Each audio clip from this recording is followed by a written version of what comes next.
Saya memang nggak punya pengalaman, saya nggak punya masa lalu. Maka sebagai anak muda yang kita tawarkan adalah planning. Target masa depan. Kita nggak punya masa lalu, maka yang kita tawarkan adalah masa depan. Persaingan sehat, sejahterakan rakyat. Roll! 3, 2, 1. Welcome to Pod Country. Podcast KPPU Kanwil 3 Bandung. Halo Sobat Kompetisi, pemirsa Pod Country, podcast KPPU Kanwil 3 Bandung dimanapun Anda berada. Assalamualaikum warahmatullahi wabarakatuh. Salam sejahtera untuk kita semua. Sobat Kompetisi, hari ini kita kedatangan tamu yang sangat menginspirasi menurut saya ya. Seseorang yang banting setir ya, istilah populernya, dari seorang pegawai KPPU nih ternyata menjadi seorang pengusaha atau entrepreneur. Dia adalah Helmi Nur Jamil. Halo, saya Helmi Nur Jamil. Betul kata Bung Aru, saya dulu sebagai pegawai KPPU, Ya. sekarang jatuhnya sebagai petani. Petani ya? Petani jamur. Oke, Sobat Kompetisi, nanti kita akan kulik-kulik ya tentang apapun lah ya, tentang latar belakang dan kemudian kenapa sih seorang pegawai KPPU, investigator KPPU, banting setir beralih profesi dari seorang pegawai menjadi pengusaha. Walaupun tadi beliaunya mengatakan petani ya. Oke, Mas Helmi, apa kabar nih? Alhamdulillah baik. Sehat ya? Alhamdulillah sehat. Alhamdulillah. Oke, Helmi mungkin bisa diceritakan ya kepada Sobat Kompetisi, pemirsa Pod Country, sebenarnya latar belakang dulu sehingga beralih ya, berhenti atau resign dari kantor kemudian menjadi seorang petani. Itu seperti apa nih ceritanya? Iya, memang sebelumnya saya cukup lama juga dari 2011 sampai kemarin terakhir 2020 bulan Maret tepatnya. Jadi belum lama-lama juga. Nah, ketika itu saya berpikir sebetulnya inspirasi itu datang ketika saya lagi exchange ke Eropa, tepatnya ke Belgia. Inspirasi Tugas kantor ya? Tugas kantor betul. Kalau untuk pribadi, saya berpikir ketika itu ini nih kalau misalkan saya cerita, kalau misalkan ini teman-teman tanpa menskreditkan siapapun begitu ya. Kalau kita jadi pegawai, itu kan kita kerjanya itu emang udah ada paten-patennya, udah ada kotaknya lah, udah ada kotaknya. Nah, ketika itu saya ngelihat teman-teman saya, terutama dari alumni SMA, itu lebih banyak dia memang jadi pengusaha gitu. Nah, di situ saya lihat memang ada perbedaan yang signifikan antara pegawai dan pengusaha. Apa? Lebih kaya ya yang pengusaha? Mungkin kalau misalkan lebih kaya itu kan hasil dari proses. Nah, tapi untuk meniti banyak orang tuh yang sebetulnya mereka itu tidak berani ambil resiko untuk di awal gitu. Nah, jadi ini sih pesan juga buat teman-teman gitu, kalau misalkan kita mumpung masih muda. Jadi ada selalu ketika saya sebelum memutuskan resign, saya ini berkunjung ke beberapa petani senior. Nah, itu untuk apa? Itu untuk supaya kita mendapatkan pandangan-pandangan. Nah, di situ saya mendapatkan satu quote yang menurut saya ini menarik.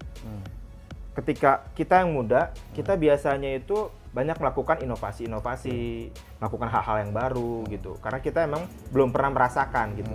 Berbeda dengan pandangannya senior. Kalau senior itu kita ngomong A, kita kasih planning B gitu. Saya udah pernah rasain itu, saya udah pernah ngerasain ini. Jadi lebih ke arah kamu itu masih baru, kamu itu kurang pengalaman gitu. Nah, tapi saya bilang, saya memang nggak punya pengalaman, saya nggak punya masa lalu. Maka sebagai anak muda yang kita tawarkan adalah planning. Target masa depan.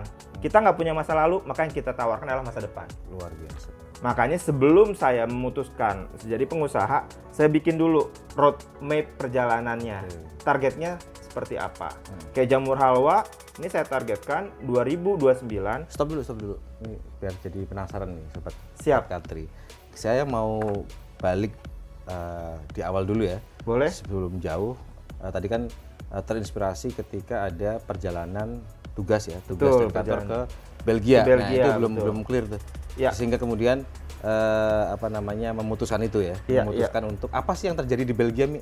Iya, apa sih yang terjadi di Belgia? Sebetulnya banyak banget. Tapi yang paling menarik di Belgia itu udah ada tingkatan-tingkatan yang memang menurut saya itu jadi mudah kerjanya teman-teman di KPPU. Salah satu contoh, di sana ada yang namanya statement proses. Artinya ketika si pelaku usaha nih melakukan pelanggaran atau melakukan kejahatan, kan kalau kartel di sana kejahatan gitu ya. Nah, terus mereka ngaku, terus mereka kita nggak mau perpanjang karena di proses bisnis itu waktu adalah uang kan. Nah, begitu prosesnya bisa cepet, ya udah selesai dengan ada udah standar minimum denda. Jadi nggak usah repot-repot pembuktian apa segala macam. Itu kan makan waktunya lama sekali. Nah, menurut saya itu sangat efektif.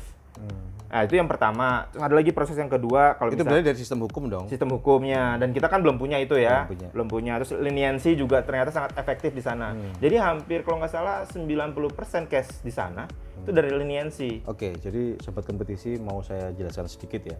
Yang disampaikan oleh Mas Helmi ini yang terkait leniency itu dikenal di otoritas persaingan usaha di dunia ya umumnya, itu istilahnya adalah leniency program.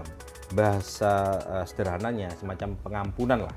Kalau ada pelaku usaha yang diduga melakukan pelanggaran, kartel misalnya, kemudian ada pengakuan dari pelaku usaha yang diduga melanggar kartel itu, maka ada program pengampunan tadi, leniency program kepada pelaku usaha yang ngaku kepada otoritas. Jadi kalau misalnya sederhananya kalau pelaku usaha itu ngaku dan insaf, nah, maka akan ada banyak program-program yang bisa diberikan oleh otoritas. Misalnya bisa dihilangkan dendanya atau dikurangin dengan nilai yang sangat signifikan. Macam-macam di otoritas persaingan usaha yang diterapkan ya. Tetapi intinya adalah ini semacam program pengampunan. Ya, lanjutkan. Ya, jadi ketika itu saya lihat ini kerjanya teman-teman di sana tuh tidak terlalu berat seberat di Indonesia. Efektif banget. Jadi ketika datang ya kan lapor bahwa ada kejadian begini, ini dikategorikan sebagai pelanggaran atau bahkan kartel, ya kan? Itu udah termasuk sama bukti-buktinya, bukti permulaan. Jadi yang laporin pertama kali dia langsung bisa 0. Tidak didenda. Ya, tadi ya leniency program tadi ya, kalau yang pertama 0. Nah, jadi kita tuh sebagai penyidik atau investigator itu bisa gampang menemukannya gitu. Jadi nggak perlu karena ada pengakuan tadi. Betul, karena ada pengakuan. Nah, saya pikir, wah ini sih kalau begini ceritanya gampang banget di sana gitu kan. Nah, makanya pas begitu mereka juga coba konfirmasi di Indonesia seperti apa. Nah, ini keblenger kita yang jawabnya ini gimana ya kan. Sampai mereka bilang, loh kok kalau begitu caranya kok ada kasus di sana ya gitu. Karena kalau di sana baru ada kasus kalau ada yang ngaku. Betul. Ada yang masuk program leniency tadi. 90%. Jadi 10% ini kayak ya mereka juga kerjanya udah disibukkan sama 90% yang pada report, lapor, ngaku gitu kan. Jadi emang enak banget, dan di sana kan enggak, itu mungkin program leniency program itu sependek yang saya tahu ya, yang saya baca di beberapa jurnal atau kemudian di otoritas negara lain, itu menjadi efektif karena nilai denda yang bisa dijatuhkan oleh otoritas persaingan usaha itu tinggi. Sehingga kalau dilihat dari sisi untung rugi, pelaku usaha akan menghitung akan lebih menguntungkan jika ngaku ya. Sementara denda di KPPU kan maksimal cuma 25 M. Karena di sana juga ngerinya denda di sana tuh nggak main-main. Jadi 10% dari nilai dia omset dunia. Bukan Eropa lagi, jadi dunia dihitung. Jadi sales dunia worldwide. Karena kan kalau Uni Eropa itu kan even itu dia melakukan kartelnya katakanlah let's say di Eropa lah. Let's say di Eropa memang harus di Eropa kartelnya. Cuman dendanya itu dihitung omsetnya. Karena untuk menentukan dendanya itu. Luar biasa ya. Nah, makanya mengerikan. Jadi kalau mereka ngaku nih, ini kita kartel nih ceritanya kan. Nah, saya untuk ngebunuh kompetitor, saya ngaku aja duluan. Gitu jadi efektif banget. Jadi serem-serem ngeri-ngeri sedap. Sedap. Begitu mau kartel ini berkhianat nggak nih? Nah, iya betul. Ada sistem yang diterapkan di otoritas persaingan usaha di sana, itu menurut Helmi sangat efektif. Sangat efektif sekali. Tapi belum ngejawab juga inspirasinya ke arah mana nih nyambungnya sehingga menjadi seorang entrepreneur gitu loh. Ada missing link di situ ya? Nah, ada missing link di situ. Nah, emang What happened di Belgia? Jadi saya waktu itu dambain buah hati, alhamdulillah dapat kembar gitu kan. Nah, ternyata mereka baru lahir, baru kalau nggak salah umur 2 bulan 3 bulan gitu.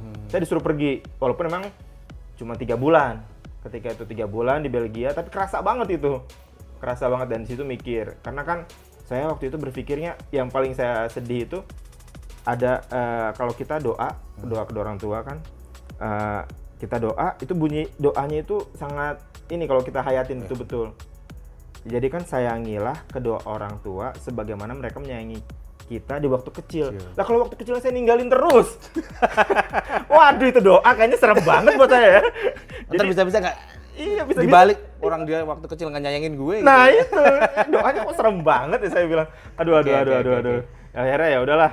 Saya dari situ kayaknya saya harus coba berpikir gimana. Ya kan kita tanpa munafik, kita kerja kan buat keluarga juga. Betul. Ya kan buat anak istri juga gitu kan. Ya terlepas ya ujung-ujungnya memang buat bangsa negara, tapi kan itu jangka panjangnya ya kan. Jangka pendeknya pasti buat keluarga dulu gitu. Oke, artinya peristiwa di Belgia waktu itu hampir berdekatan ya. Betul. Dengan lahirnya Buah Hati. Iya. Dan Helmi berpikir bahwa ini kok saya seolah-olah nggak punya waktu gitu ya. Iya, apalagi betul. sebelum berangkat ke Belgia pun itu hampir nggak ada jeda karena saya juga kita pernah mengalami menjadi seorang investigator. Betul. Memang pekerjaan load-nya itu luar biasa, tekanannya juga luar biasa. Bahkan kita yang namanya investigator di KPPU itu nginep di kantor itu hal yang biasa. Iya, sesuatu yang sesuatu yang lumrah. Sehingga hal itu yang kemudian menjadi salah satu penyebab Helmi untuk memutuskan resign. Nah, persoalannya nih, tidak takut nih, Mi?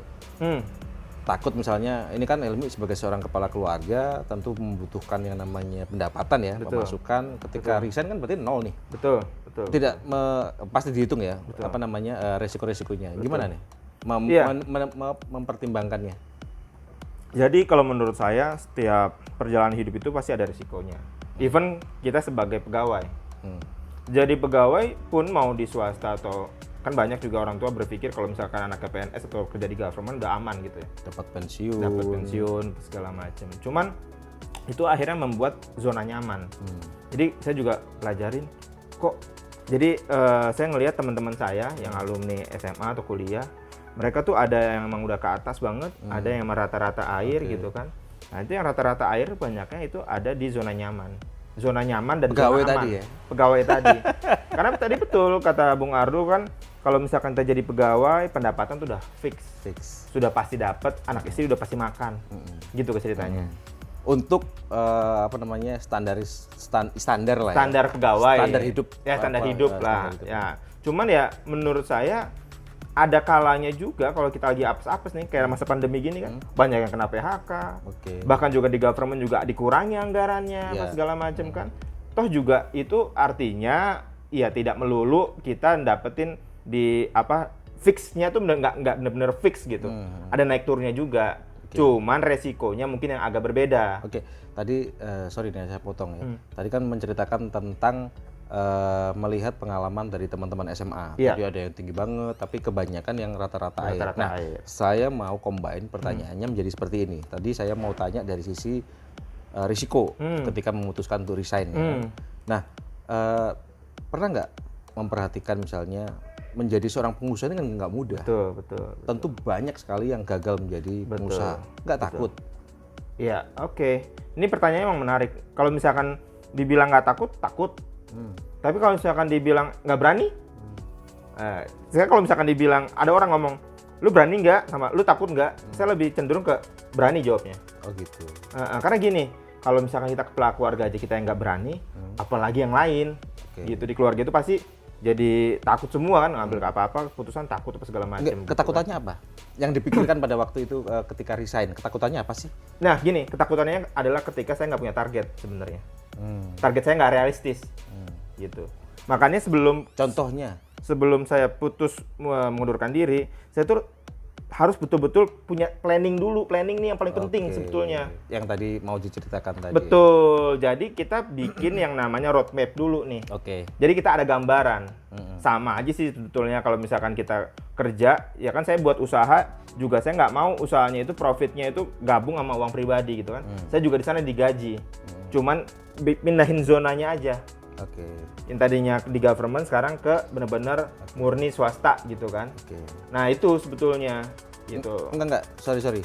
Jadi tadi saya mau menjawab, tapi Helmi melihat itu, artinya memotret kisah pelaku usaha Betul. atau orang yang beralih menjadi seorang pelaku usaha, atau teman Helmi yang punya pengalaman yang dia memutuskan untuk beralih menjadi pengusaha tapi gagal gitu. Nah, ini bocoran sebenarnya nih, bocorannya gini. Jadi saya juga sekarang lagi mencoba menerapkan sistem integrasi vertikal. Nah, itu tuh maksudnya ya, sobat kompetisi pemirsa Pod Country, istilah integrasi vertikal ini KPPU banget ya. Jadi itu adalah istilah sederhananya seorang pelaku usaha itu yang menguasai itu rantai atau proses produksi itu dari hulu sampai ke hilir ya. Istilah dari ujung ke ujung itu dikuasai semua. Nah, itu dipelajari banget oleh pegawai-pegawai KPPU khususnya investigator karena memang di dalam undang-undang kita atau undang-undang KPPU, Undang-Undang Nomor 5 Tahun 99 itu ada pasal yang mengatur mengenai larangan untuk integrasi vertikal ya. Tetapi tentu integrasi vertikal yang dapat menimbulkan praktek monopoli dan persaingan usaha tidak sehat. Artinya kalau dia melakukan integrasi vertikal itu murni tanpa untuk efisiensi dan tidak melanggar itu diperbolehkan. Betul. Iya, jadi ilmunya KPPU banget nih. Ilmunya KPPU banget. Hampir saya terapin kurang lebih ya di luar pertanian khususnya, tapi ilmu-ilmunya itu selebihnya dari KPPU. Oke, bisa dilanjut setelah itu. Iya, jadi kan akhirnya tadi sampai mana ya yang sampai mana ya kita diskusi ya? Sampai tadi integrasi vertikal tadi. Oh enggak, maksudnya tadi akhirnya kenapa saya kok milih komoditi ini gitu ya. Nah, kan jadi setelah saya lihat gambaran banyak komoditi ya kan, saya pertama ngelihat wah sapi selain modalnya gede ya kan, itu udah banyak banget itu raksasanya. Dan KPPU pernah menangani kasus sapi juga. Betul. Terus kemudian ayam. Wah, ini lebih lagi nih. Rasa saya, aduh kayaknya kalau compete sama mereka kan nggak mungkin gitu kan, apalagi untuk sekelas pemula. Modalnya juga seadanya gitu kan. Ada terus mencari. Nah, sampai ketemulah ternyata ada satu komoditi yang harganya nggak terlalu fluktuatif dan panennya tiap hari. Oke, itu nanti kita bahas ya. Sobat kompetisi, saya mau kulik lagi nih soal latar belakang dan segala macam. Nah, ketika memutuskan untuk tadi ya, sudah bikin planning, kemudian menemukan sektor mana atau komoditas apa yang mau disasar ya. Kenapa nggak ada pikiran untuk bahasa Jermannya itu disambi? Oh, disambi. Ya, ini sebetulnya bukan nggak pernah coba, pernah.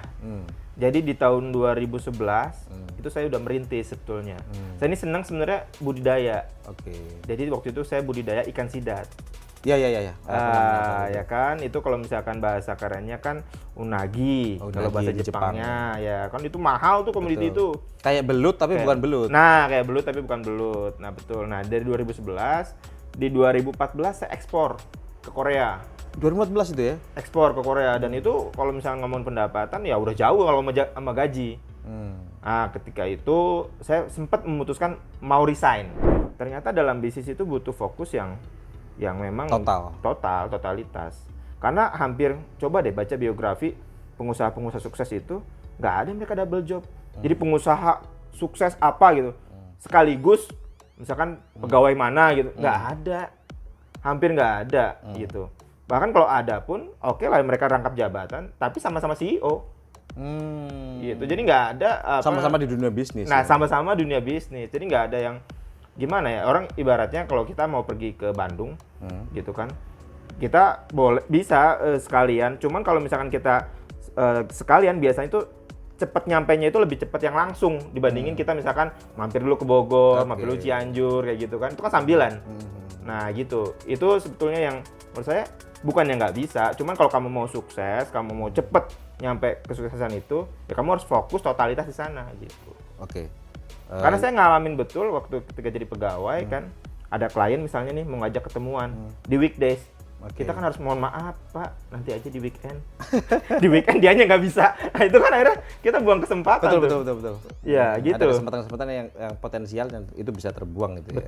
Betul. Oke, jadi akhirnya memutuskan ya sudah menjadi pengusaha ini tidak bisa sambil lalu gitu ya. Betul. Tidak bisa dilakukan sambilan gitu lah. Betul, karena saya buat planning juga uangnya bukan sambil lalu gitu. Jadi kalau misalkan gini, tadi kan Bung Aru tanya, kan kalau di KPPU udah dapat fixed income. Betul. Nah, terus plus lagi ya. Nggak takut itu hilang gitu kan. Nah, makanya sebelum ketakutannya itu, ya kita bikin lagi sesuatu yang memang sifatnya udah kita planning dan itu melebihi gitu. Walaupun masih planning ya, tapi ada jadi Target tahun itu. sebetulnya tantangan juga waktu itu adalah ketika istri yang tanya, kamu di KPPU dapat segini, emang usahamu ngasih berapa? Nah itu juga. Jadi paling nggak kalau misalnya nggak bisa lebih dari KPPU ngapain resign Nah gitu ya? itu wajar banget sih, Wajar ya. wajar banget. Untuk seorang istri. tentu. Betul. Nah makanya saya bilang ya udah. Jadi waktu itu misalkan saya kasih segini. Jadi waktu di ada KPPU, ketakutan juga ya? Hmm. Ada ketakutan apa istilah ada uang abang disayang. Nah, ntar Nggak ada ditendang uang. gitu. Iya iya. Oke iya, oke, iya. terus. Ya udah akhirnya kita bikin planning ya kan, kita bikin ya gaji kita kalau misalnya kita resign digaji sekian. Oke. Nah dan itu lebih tinggi. Jadi buat ngasih buat istri pun lebih banyak kayak gitu. Oke. Nah akhirnya ya udah. Dan itu dijelaskan ke istri. Nah itu jelasin juga gitu. Jelasin dan emang harus direalisasikan gitu. Nggak cuma planning gitu. Itu sebenarnya yang ingin saya tanya sebenarnya. Hmm. Maksud saya itu pertanyaan saya itu rencananya saya mau tanya itu apa reaksi dari keluarga ketika kemudian Yap. Helmi memutuskan itu, tapi tadi salah satunya adalah istri tadi ya, Betul. sekarang ya. Sebetulnya banyak sih yang menentang, termasuk juga dari orang tua juga ada. Kan kasarnya gini. Karena Helmi kan cukup eksis juga di kantor, sering Betul. tampil di TV, Betul. diwawancara di media Iya. gitu kan. Jadi orang keluarga mungkin wah seneng kan, Iya. apa namanya ada anggota keluarganya yang eksis di media, di kantor juga eksis karena memang pekerjaannya itu. Terus Memang waktu itu juga ibu ya, terutama ibu tuh. Pas begitu minta izin, Bu, saya mau resign gitu. Kaget juga. Aduh, sekolahin tinggi-tinggi, sarjana hukum, magister hukum, ujungnya jadi petani gitu kan. Aduh, gitu kan. Terus pas ditanya, komoditinya apa? Jamur. Aduh. diulangi lagi sarjana hukum, Sarjana hukum, magister hukum, ujung-ujungnya jadi petani. Petani. Saya bilang, iya, karena kurikulumnya kurang di sana. Kenapa? Nggak ada hukum rimba sama hukum alam. Jadi saya sekarang nih mau lagi itu, dua itu, hukum rimba sama hukum alam lagi dipelajari gitu. Oke, ibu bilang gitu. Nah ibu bilang gitu, tapi kan saya bilang, begini loh Bu, ini planningnya saya jelasin planningnya, begini. Baru di situ kebuka, oh jadi bukan sekedar bercocok tanam, abis itu jual. Oke. Nah di situ udah mulai, ya udah, karena saya percaya betul ketika ada ridho orang tua, di situ ada kesuksesan gitu. Oke, jadi artinya awalnya ada keberatan, tapi setelah dijelaskan beliaunya mengerti. Mengerti. Kalau istri tadi ya, Ya. istri tadi, emang kamu nanti rencana apa planningnya mau dapat berapa nih? Nah, kalau mau resign? gitu. Nah, itu dijelaskan juga. Dijelasin juga gitu. Bisa menerima istrinya. Ya kalau sekarang bisa nerima. Enggak dulu. Kalau dulu belum. Oh, belum. Jadi Makanya tanpa ridho ada- istri nih. Ah, sekarang ridho sekarang. Gitu. Oke, tadi Helmi sempat menyinggung bahwa banyak tokoh-tokoh ya yang terinspirasi. Nggak ada tuh tokoh yang sukses itu dia sambil lalu. Sambil lalu nggak Itu ada. nggak ada. Ya. Nah, siapa sih tokoh pengusaha nih atau mungkin tokoh lain lah yang menginspirasi Helmi untuk menjadi seorang pengusaha? Enggak, sebetulnya sih saya lebih terinspirasi sama kawan saya. Dia kan pendiri Ruang Guru, CEO Ruang Guru. Belva. Itu temannya Helmi. Itu teman kamar justru waktu di boarding school dia sama presiden itu teman sekamar. Emang dia sosok yang menurut saya, loh kita lulus bareng ya kan, kita juga maksudnya di selevel lah, seangkatan gitu kan. Loh, itu dia bisa meroket sekali ya kan. Dia di Harvard loh. Betul ya, walaupun kuliahnya beda lah. Beda jauh ya kuliahnya. Ya, cuman kan Ya nggak jauh juga, bagus juga kan. bagus juga. Nggak, maksudnya yang saya pikir ketika itu adalah, oh ternyata memang kalau misalkan kita main di zona nyaman, zona aman, ya kita juga rata-rata air jadinya gitu, nggak akan bisa meroket banget gitu. Karena kan juga ya memang harus dipungkiri kalau memang waktu awal-awal merintis, mungkin sekelas Belva pun awal-awal juga sama. Oke. Ada apa namanya, nggak tidur gitu kan, ada fase-fase yang nangis-nangis gitu kan, karena mungkin omsetnya nggak sesuai target apa segala macam. Itu wajar di awal. Cuman kan emang ya segala sesuatu kalau misalkan kita niat, kita sungguh-sungguh fokus. Nah sekarang kan mungkin si Belva udah memetik hasilnya kan. Gitu. Pernah bahkan dipercaya menjadi Staf khusus presiden, ya. ya. Staf khusus presiden. Betul. Ruang Guru juga ekspansinya luar biasa. Betul.